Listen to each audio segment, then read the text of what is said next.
everybody, lots to talk about in one video today. It's on the Urban Decay Naked on the Run palette. I got mine on Urban Decay's website for $54, but I believe this is now being sold on Sephora's website as well. And it's a pretty substantial looking palette here. Love the outer packaging. On the inside, you've got a really big mirror. There are 6 eyeshadows here, 5 going across, and then this is actually an eyeshadow as well. A blush bronzer, the Perversion Mascara in what they call a travel size, also a travel size of the 24/7 Glide On Liner in Stag, and then a full size of the Naked Lip Gloss in Sesso. And the description on the website said that the eyeliner and the lip gloss, as well as all of the eyeshadows, are new shades. I was wondering if the blush bronzer might be, you know, duplicate shades from one of those Naked Flushed palettes. I haven't tried any of those yet, and there wasn't any mention that these had particular shade names or anything like that. Let's just dig in and start talking about what's in here. First off, the eyeshadows. I really think these look beautiful in their little lineup of swatches. There's a rose gold,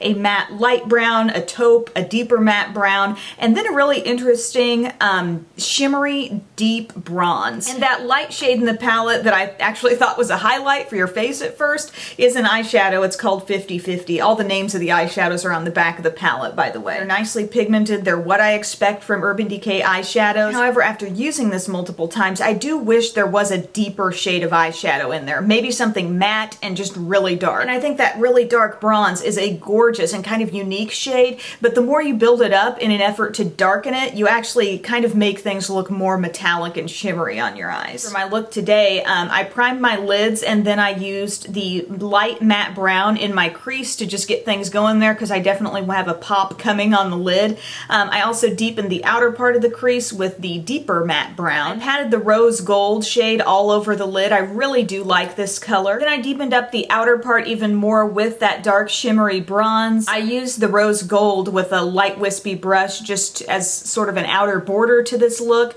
and then I used the light shade as my highlight right up under the brow. Now the eyeliner pencil is a shade called Stag. This is a new shade. It's a really dark brown, but it does have a slight sheen to the finish. Unless I'm wanting just kind of a special accent for my look, I'm not normally wanting any kind of shine or sheen in my eyeliner because I think it takes away from the definition that it gives your eye when it catches the light. But as far as the consistency of this, it's nice and creamy. It's easy to apply across the upper lash line. I also use this on my lower inner rim and just a little bit on the actual skin on my lower lash line, kind of wedging it between the lashes. And then I took a pencil brush and actually smudged that dark bronzy brown eyeshadow down across my lower lash line. I think these liners are easy to use, easy to smudge, they wear a long time, so yay for that. Now the Perversion Mascara, like I said, this they've given you in a travel size. The brush looks like the kind of brush that I would typically love in a mascara. Really, really thick with bristles, kind of a thick, creamy formula. I really wasn't getting enough separation. I felt like it was kind of clumping my lashes together,